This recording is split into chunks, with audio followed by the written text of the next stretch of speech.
Hi guys! For today's video is magluluto na naman po ako ng labong. Last time pa to na labong and niluto ko na kasi para hindi maano sa ref. And then pinakuluan ko pala siya dito uli kasi nung last time pinakuluan siya yung mga buo-buo pa talaga bago hinimay-himay, and then medyo mapait siya.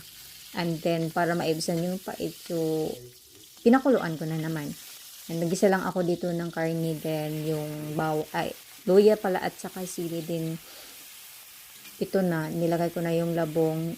Tapos nag-mix ng maayos din. Naglagay ako ng kunting MSG at saka soy sauce. And then, alam niyo ba guys na ang sekreto talaga sa pagluluto, kahit po talaga naglagay po kayo ng soy sauce, ay magdagdag po kayo ng kahit kunting asin para po talaga is manuot yung lasa and then masarap po talaga. So,